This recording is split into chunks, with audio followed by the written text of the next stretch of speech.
भगवान इनको इसी तरह धर्म मार्ग पर ले जाए।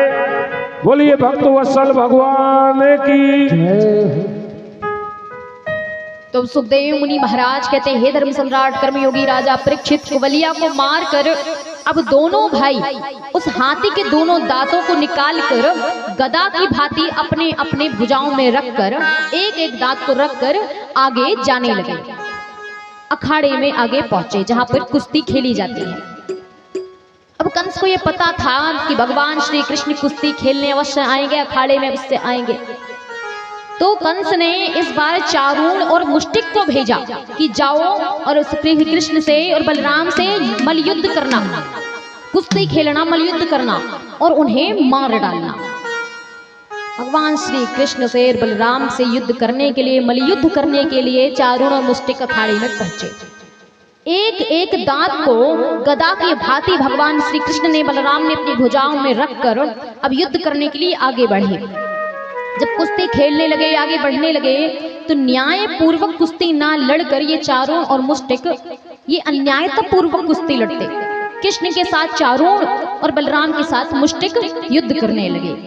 तो न्याय पूर्वक कुश्ती नहीं लड़ते, उन्हें मार डालने का प्रयास करते। भगवान श्री कृष्ण ने कहा, बलदाऊ भैया, ये तो छलवश यहाँ युद्ध कर रहे हैं, तो अब इन्हें तो छल से अर्थात इन्हें तो मृत्यु के घाट उतारना ही होगा। ये तो हमसे ही छल कर रहे हैं, जो कि समस्त संसार से अर्थात जो खुद ही छलिया है उनसे ये छल करने आ रहे हैं।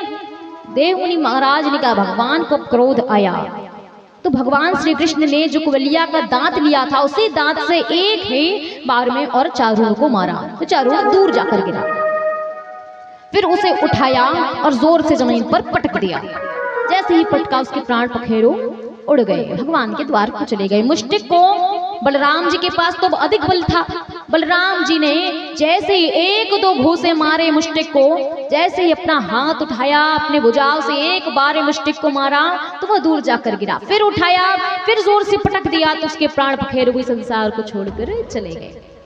इसके बाद इनके तीन और भाई थे, कूट, सल और तोसल, ये भी आए युद्ध करने के लिए। तो इनको भी प्रभु ने मल्लयुद्ध में हरा कर इनका भी प्रभु ने वध कर दिया। सुखदेव मुनि महाराज कहते हैं, ये जो चारूण है, मुष्टिक है, सल है, कूट है, तोसल है, ये पांचों कोई साधारण, और ये राक्षस नहीं थे, साधारण असुर नहीं थे। सुखदेव मुनि महाराज ने कहा, राजन, ये पूर्व जन्म में उत्थय मुनि के पुत्र थे, जो कि ब्राह्मण कुल में इनका जन्म हुआ था। उत्थय मुनि के पुत्र थे, लेकिन उस कुल में ब्रह्मणोचित कर्म को छोड़कर मल्लयुद्ध की उन्होंने शिक्षा ली थी।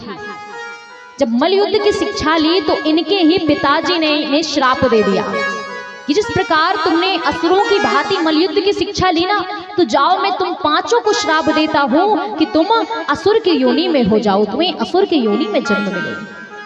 जब इन्होंने प्रार्थना की, अपने पिताजी से क्षमा याचना की, तब जाके पिताजी ने इन्हें क्षमा किया और कहा, जब भगवान श्री कृष्ण स्वयं तुम्हें अपने हाथों से मारेंगे, तुम्हारा उद्धार करेंगे, तब जाके तुम प्रभु के द्वार को पहुंचोगे। सुखदेव मुनि महाराज कहते हैं, राजा परीक्षित, ये सारे जैसे ही मारे गए, समझते एक एक असुर जब मारे जाने लगे तो कंस व्याकुल हो गया। व्याकुलता के कारण जोर जोर से चिल्लाने लगा, जोर जोर से चिल्लाकर कहने लगा कि जाकर वसुदेव को मार डालो, जाकर देवकी को मार डालो, नंद बाबा को मार डालो, जाओ सारी मथुरा नगरी को तहस नहस कर दो, जाओ वृंदावन सभी वासियों को मार डालो, सभी को मार डालो। कंस ऐसा मतवाला होकर ऐसे व्याकुलता में जोर जोर से जब चिल्लाने लगा, भगवान श्री कृष्ण को क्रोध आया। तो जिस सिंहासन पर कंस बैठा हुआ था वहीं पर नीचे भगवान श्री कृष्ण वहां से कूद कर और कंस के उस सिंहासन पर पहुंच गए। भगवान कूद कर जाकर सिंहासन पर पहुंचे और जोर से कंस की चुटिया को पकड़ लिया। चुटिया को पकड़ा कंस की और जोर से प्रभु श्री कृष्ण ने और नीचे पृथ्वी पर उन्हें पटक दिया। जैसे ही पटका, स्वयं प्रभु उनके ऊपर कूद गए और जैसे ही कंस के ऊपर प्रभु स्वयं कूदे, वैसे ही प्राण उसके संसार को छोड़कर चले गए।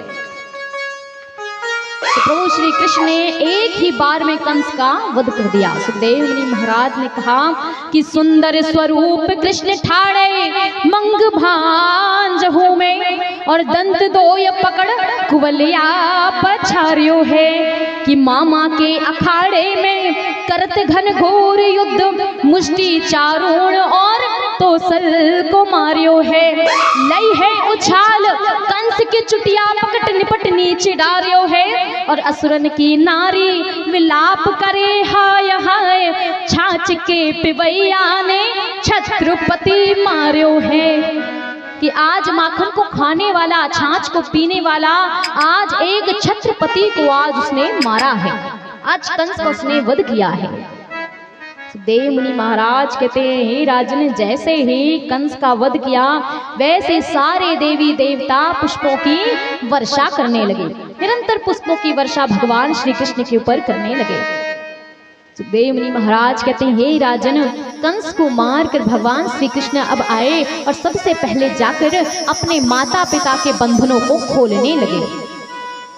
जाकर बंदी गृह में गए और देवकी माता वसुदेव जी के बंधन को खोलने लगे। माता देवकी के मन में और वसुदेव जी के मन में अपार, हृदय में अपार वात्सल्य उमड़ने लगा। दोनों के नेत्रों में अश्रु रहे। बारंबार कृष्ण को अपने हृदय से लगाकर विलाप करने लगी, रोने लगे कि कन्हैया, इतने वर्षों के बाद जब से तुमने जन्म लिया, आज तुम किशोरावस्था को प्राप्त हो, तब जाके हमने तुम्हें अब देखा है। बारंबार माता देवकी रोने लगी। फिर कंस की जो पत्नियां थी, आस्ती और प्राप्ति, कंस की दो पत्नियां थी, दोनों पत्नियों ने जाकर अपने पिता जरासंध से कंस की मृत्यु का समाचार सुना दिया। जो जो घटना घटित थी सब और सुना दी। जरासंध को बड़ा क्रोध आया। जरासंध सोचने लगा, अब तो मैं कंस को अवश्य मार के रहूंगा। यहाँ मथुरा नगरी के राजमहल में भगवान श्री कृष्ण राजा उग्रसेन के बंदी गृह में गए, जहां पर कंस ने अपने ही पिता को बंदी बना लिया था। तो गए और जाकर राजा उग्रसेन के बंधन को खोलने लगे बंदी गृह में जाकर, और फिर स्वयं अपने हाथों से उनका राज तिलक किया, उन्हें मथुरा का राजा बना दिया। सुखदेव मुनि महाराज कहते हैं कि हे राजा परीक्षित, क्या तुम जानते हो ये जो कंस है ये राजा उग्रसेन का पुत्र है या नहीं? राजा परीक्षित ने कहा, महाराज मुझे तो ये ज्ञात नहीं कि राजा कंस राजा उग्रसेन का पुत्र है या नहीं।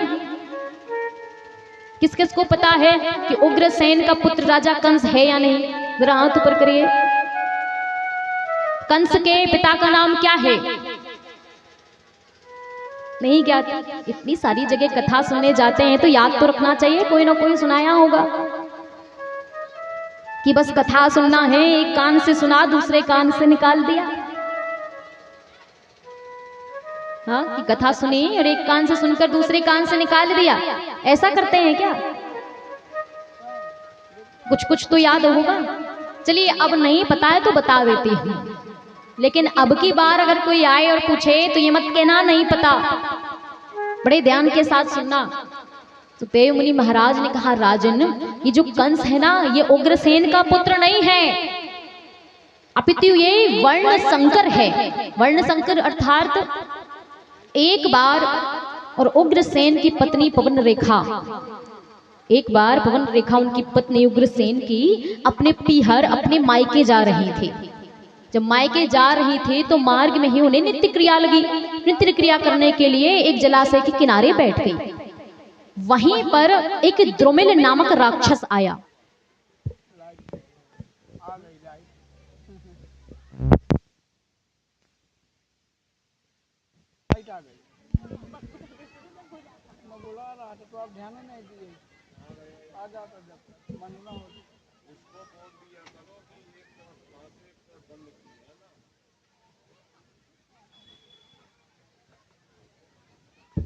श्री राधे राधे राधे। तो जब उनकी पत्नी राजा उग्रसेन की जो पत्नी थी पवन रेखा, जब वो नित्य क्रिया कर रही थी तो वहीं पर द्रुमिल नामक एक राक्षस आया। देखा तो पवन रेखा बहुत सुंदर थी, उनके रूप को देखकर मंत्रमुग्ध हो गया। सोचने लगा कि अगर मैं ऐसे रूप को लेकर इसके पास जाऊंगा तो ये तो मेरे साथ नहीं आएंगी, ये तो मेरे साथ विहार नहीं करेंगी, रमण नहीं करेंगी। तो राजा उग्रसेन का रूप बना लिया। और राजा उग्रसेन का रूप बनाकर उनके पास गया, उनके साथ विहार करने लगा, रमण करने लगा। जब रमण करने लगा उनके साथ, तो उन्हीं दोनों से, पवन रेखा से और द्रुमिल से, दोनों से एक पुत्र रत्न की प्राप्ति हुई, जिसका नाम था राजा कंस, जिसका नाम कंस था। तो ये कंस उग्रसेन कन है, ये द्रुमिल नामक उस असुर का पुत्र था, जिसका वध प्रभु श्री कृष्ण ने किया। सुखदेव मुनि महाराज कहते हैं, धर्म सम्राट कर्मयोगी राजा परीक्षित अब यहाँ सुंदर प्रभु अपने महल में, मथुरा नगरी में निवास और करने लगे। जो कि यादवों के और गुरु थे, कुल पुरोहित थे गर्गाचार्य जी, उनको बुलाया गया और गर्गाचार्य जी के द्वारा यज्ञोपवीत संस्कार कृष्ण और बलराम का कराया गया। एक दिन ऐसा हुआ, एक दिन की बात है कि उनके प्रिय मित्र थे भगवान श्री कृष्ण के उद्धव जी। उद्धव जी उनके प्रिय मित्र थे। तो उद्धव जी नगर में सभी लोगों से कह रहे थे कि तुम्हें पता है कृष्ण सबसे ज्यादा प्रेम किससे करते हैं? नगर वासियों से ऐसा कहा कि सबसे ज्यादा कन्हैया अगर किसी से प्रेम करते हैं तो केवल और केवल मैं हूं। अगर कोई भक्त है कन्हैया का तो मैं हूं। सुखदेव मुनि महाराज ने कहा, हे राजा परीक्षित, जिस प्राणी के मन में किसी प्रकार का कोई अहंकार आ जाए तो फिर भगवान उसे स्वीकार नहीं करते। उस अहंकार को दूर करने के लिए, क्योंकि भगवान तो अंतर्यामी है, जान गए कि उद्धव जी के मन में इस बात का अहंकार आ चुका था, अभिमान ने घर कर लिया था, अभिमान आ चुका था कि कृष्ण सबसे ज्यादा अगर प्रेम करते हैं तो केवल उद्धव है, कृष्ण सबसे ज्यादा अगर किसी को मानते हैं तो वो उद्धव है। उस अभिमान को दूर करने के लिए भगवान ने एक लीला रची। कैसी लीला? भगवान श्री कृष्ण और एक शयन करने वाले कक्ष में जाकर शयन करने लगे, विश्राम करने लगे। जब उद्धव जी पहुंचे तो भगवान श्री कृष्ण रोने लगे, उनके नेत्रों में अश्रु आ गए। जब अश्रु आ गए तो भगवान श्री कृष्ण ने, जैसे ही अश्रु आए तो उद्धव जी ने पूछा, प्रभु आपके नेत्रों में आंसू? आप तो भगवान हैं, आपके नेत्रों में आंसू क्यों आए हैं? श्री कृष्ण भगवान ने कहा, वो इसीलिए उद्धव जी क्योंकि आज मुझे वृंदावन की बड़ी याद आ रही है, माता यशोदा की बड़ी याद आ रही है, मुझे अपने वृंदावन वासी की, मुझे अपनी राधिका की बड़ी याद आ रही है, क्योंकि मेरी राधा, मैं इतने समय हो गया मैं अपनी राधा से मिलने अभी तक नहीं गया, तो मुझे उसकी बड़ी याद आ रही है, तो क्या तुम मेरा एक काम करोगे? उद्धव जी ने कहा, हाँ हाँ कहिए क्या काम है? आपका काम तो मैं अवश्य करूंगा प्रभु, कहिए आपको क्या काम है? श्री कृष्ण भगवान ने कहा, उद्धव जी मैं तुमसे बस यह कहना चाहता हूँ कि तुम एक बार जाकर और वृंदावन में देख आओ, सब सकुशल तो है, मेरी राधा सकुशल तो है, जाकर उनका संदेश तो लेकर आओ।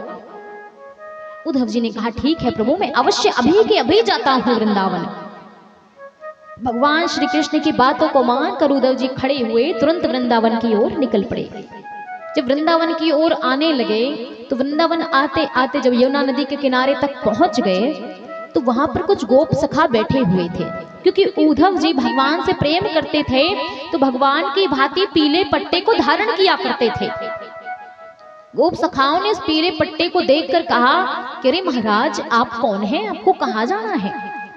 उद्धव जी ने कहा, मेरा नाम उद्धव है, मैं कृष्ण का परम भक्त हूँ और मैं इस वृंदावन में नंद भवन में अर्थात जाना चाह रहा हूँ, मैं राधा से मिलना चाह रहा हूँ, तो क्या तुम जानते हो ये वृंदावन नगरी कहाँ है?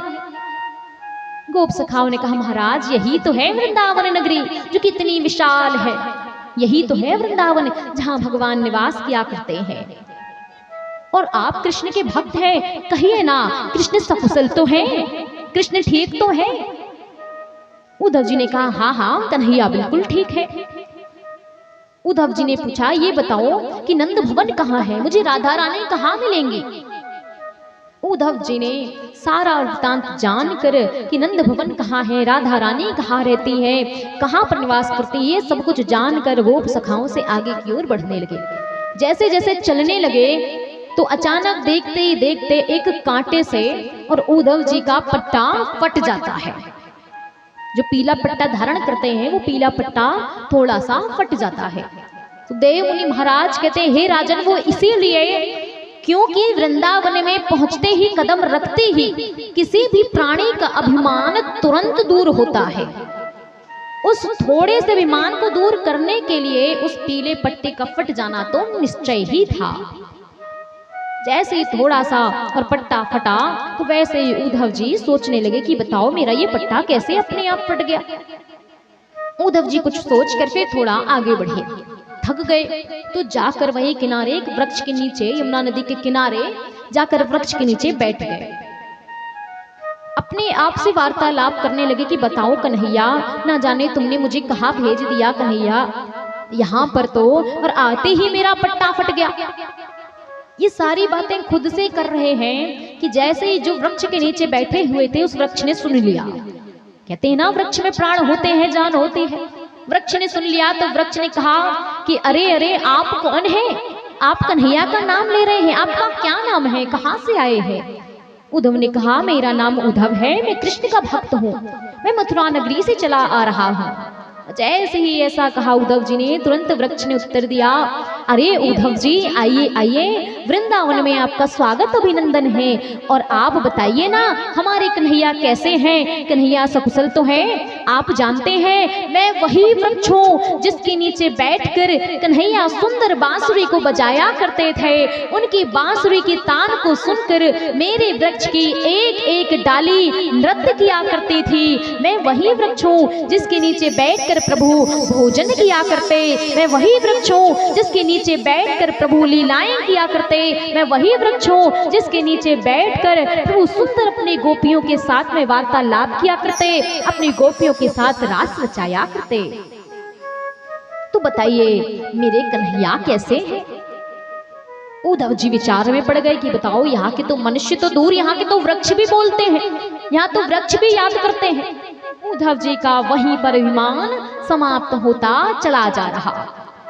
अब उद्धव जी आगे की ओर बढ़े तो कुछ युवतियां, कुछ गोपियां आपस में बातें कर रही थी, आपस में वार्तालाप कर रही थी। एक सखी दूसरे सखी से कहती है कि अरे गोपी तुम्हें पता है कल रात को ना मेरे स्वप्न में कन्हैया आए थे और कन्हैया ने मुझसे कहा कि अरे गोपी तेरे हाथों का बना मुझे माखन अत्यधिक प्रिय लगता है, जब मैं आऊंगा ना तो तेरे ही हाथों का बना माखन खाऊंगा। दूसरी सखी कहती है अरे गोपी मेरे भी स्वप्न में प्रभु आए, कन्हैया ने मुझसे कहा अरे गोपी तेरे साथ नृत्य करना मुझे बड़ा अच्छा लगता है, जब मैं आऊंगा ना तो तेरे साथ नृत्य अवश्य करूंगा। एक एक गोपी अपने मन के स्वप्न को एक एक दूसरे से बताने लगी।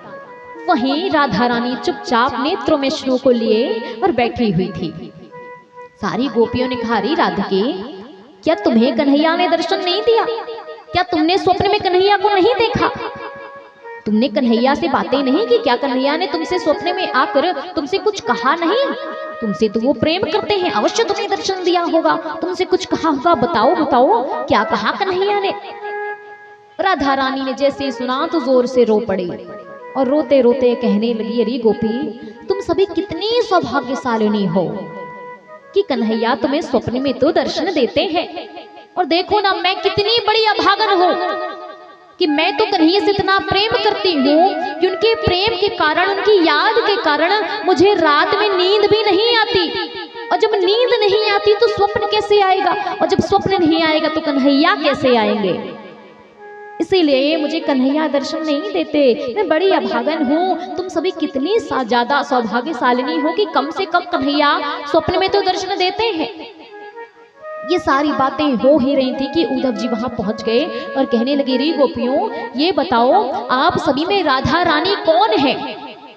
मेरा नाम उद्धव है, मैं कृष्ण का भक्त हूँ, मथुरा नगरी से चला आ रहा हूँ, राधा रानी से भेंट करना चाहता हूँ, तो बताओ राधा रानी कौन है? गोपियों ने सुना कृष्ण का नाम तो कहने लगी अरे उद्धव जी हमारे कन्हैया कैसे हैं? मेरा नाम ललिता है, मेरा नाम विशाखा है, मैं कन्हैया से प्रेम करती हूँ, मैं कन्हैया की प्रिय गोपी हूँ, कन्हैया मुझे याद करते हैं या नहीं करते? एक एक गोपी एक साथ उद्धव जी से बातें करने लगे। उद्धव जी सभी को शांत करने लगे और कहने लगे ये बताओ तुम सभी में राधा रानी कौन है? राधा रानी की ओर इशारा करते हुए उद्धव जी को सभी ने बताया। राधा रानी के पास जैसे ही गए, जैसे ही राधा रानी को देखा, वैसे ही राधा रानी के मुख में उद्धव जी को भगवान श्री कृष्ण दिखाई देने लगे। जब श्री कृष्ण भगवान दिखाई देने लगे तो राधा रानी ने कहा कि अरे उद्धव जी आइए आइए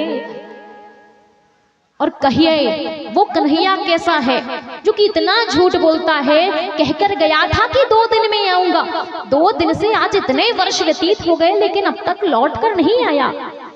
कहिए कैसे है कन्हैया, कन्हैया को हमारी याद आती भी है या नहीं आती। राधा रानी कैसे वचनों को सुनकर उद्धव जी रोने लगे।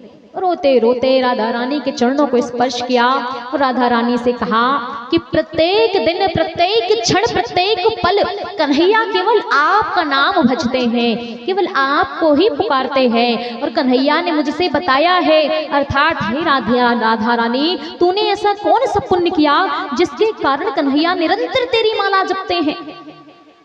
देव मुनि महाराज कहते हे राजा परीक्षित, उद्धव जी बड़े ही उदास हो अपने नेत्रों में अश्रुओं को लेकर राधा रानी से क्या कहने लगे कि राधे तू बड़ भागिनी, कौन तपस्या कीन, 3 लोक तारण तरण सो तेरे आधीन। कि राधे तूने ऐसे कौन से पुण्य किए हैं जिसके कारण निरंतर प्रतिदिन और भगवान तेरे गुण गाते हैं। कि राधे कौन से पुण्य किए तूने, हरि रोज तेरा गुण गाते हैं। राधे कौन से पुण्य किए तूने, हरि रोज तेरा गुण गाते हैं। राधे जब तू 16 श्रृंगार करे, राधे जब तू 16 श्रृंगार करे, हरि दर्पण रोज दिखाते हैं। राधे कौन से पुण्य किए तूने, हरि रोज तेरा गुण गाते हैं। राधे जब तू भोजन बनाया करे, राधे जब तू भोजन बनाया करे, हरि मांग मांग कर खाते हैं। राधे कौन से पुण्य किए तूने, हरि रोज तेरा गुण गाते हैं। और इतना ही नहीं, भगवान और क्या करते थे कि राधे जब तू शयन में जाया करे, राधे जब तू शयन में जाया करे, हरि चरण को रोज दबाते हैं। राधे कौन से पुण्य किए तूने, हरि रोज तेरा गुण गाते हैं। राधा रानी ने ऐसे वचनों को सुना तो जोर से चिल्लाकर उद्धव जी से कहने लगी, उद्धव जी जाकर कह देना आप उस छलिया से, जाकर कह देना आप उस कन्हैया से, अगर अब लौट कर नहीं आए तो उनकी राधा के प्राण अब बचने वाले नहीं हैं। अर्थात मेरे प्राण अब इस संसार को छोड़कर चले जाएंगे अगर अब मैंने कन्हैया के दर्शन नहीं किए। राधा रानी ने कहा, सारी गोपियों ने मिलकर कहा क्या कि कहें गोपी ओ कान्हा सुना, तेरी मुरली सताती है। कहें गोपी ओ कान्हा सुना, तेरी मुरली सताती है। कहें गोपी ओ कान्हा सुन, तेरी मुरली सताती है। कहें गोपी ओ कान्हा सुना, तेरी मुरली सताती है। कहें गोपी ओ कान्हा सुन, तेरी मुरली सताती है। सताती है, रुलाती है, कि पल पल याद आती है। सताती है, रुलाती है, तो पल पल याद आती है।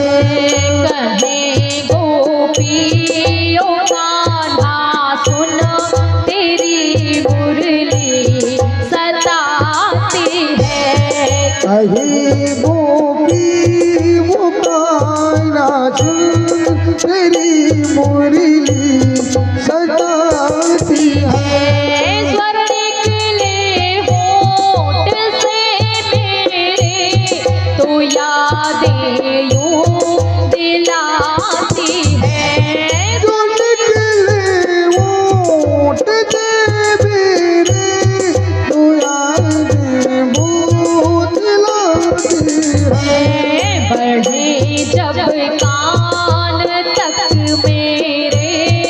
बढ़े जब कान तक मेरे, बढ़े जब कान तक मेरे, बढ़े जब कान तक मेरे, रुलाती है हंसाती है, कभी गोपी वो गाना तेरी मुरली रुलाती है।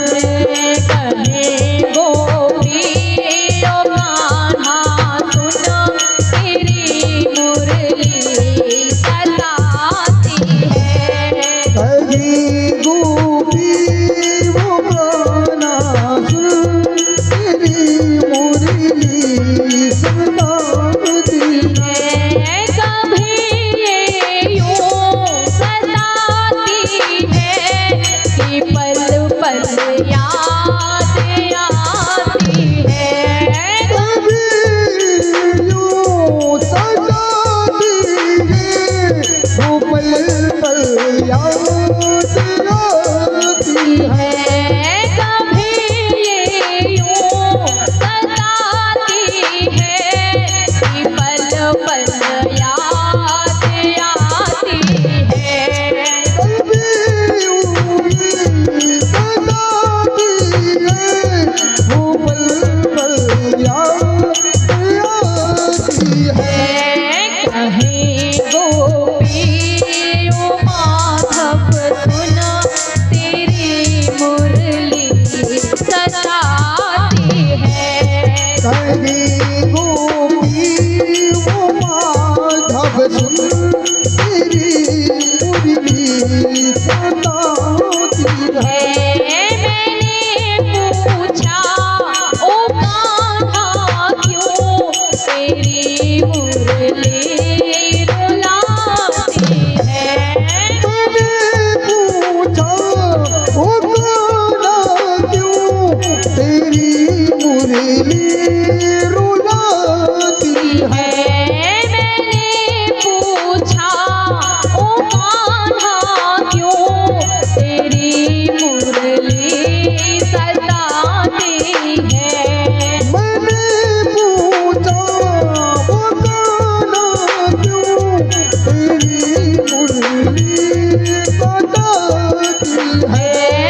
हुई जो पता मेरे माधव, हुई जो पता मेरे माधव, हुई जो पता मेरे माधव, हुई जो खता मेरे माधव, तो मुरली खुद बताती है, कहीं गोपी वो बाला सुन तेरी मुरली सताती है। कहे गोपी ओ कान्हा सुन तेरी मुरली सताती है, कहीं गोपी वो गाना सुन तेरी मुरली सताती है। मैंने पूछा ओ माधव क्यों तेरी मुरली रुलाती है, मैंने पूछा वो माधव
जानती है। हरिओम। हाँ, ये हमारे बदन सिंह लोधी हरबंशपुरा टीला से पधारे हुए हैं। इनकी ओर से 501 रुपए भंडारे में सहयोग हो रहा है और साथ में जो भी भक्त सज्जन दान देना चाहे